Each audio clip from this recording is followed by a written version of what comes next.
There is a common misconception that most people are heavily obese because they choose to be, and I want to help you out right now. That's absolute garbage, because most of them have chosen to overeat, to expand their waistlines, to be bigger in size so that nobody else will find them attracted because their perpetrator preyed upon them. Which lends to the beliefs that we carry in our adult relationships.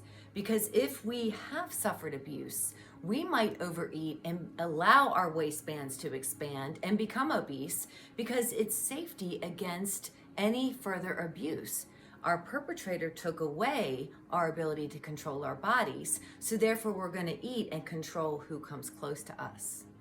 There's so many mini measures and ways that we communicate what we believe about sex that most of us disregard it, and we do want to shove it just by eating a few more extra plates of food, or really jumping in to some risky behaviors, or abstaining and white knuckling any kind of sexuality, because being a prude is far better than being promiscuous. The gamut is vast, but it does require to question who touched us in a way that was safe. I used to go to the doctor all the time because his loving touch of me was a healthy one, and I had to rewire my brain and teach my parts that this person had care and concern towards me.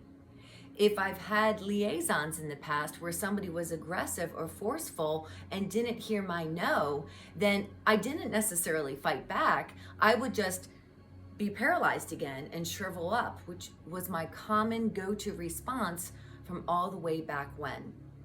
So many of us, because of human nature, we are going to follow really strong addiction cycles with sex and food, and nobody's really talking about how to change it. How do we apprehend these slippery slopes that we find ourselves in, always confessing, I'm not going to do that today, I'm starting over, and then we find ourselves right back in the same mess?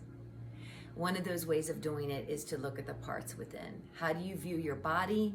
How do you view other people? How do you view men if you're a woman? How do you view women if you're a man? And why? Parts work is going to require recovery from all of those impressions and judgments and opinions that you made when you were really small during your developmental years.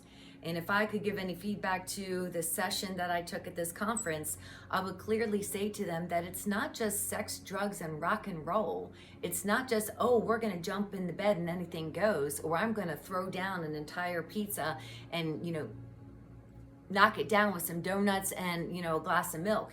It's no, when I do these things, I suffer shame and guilt.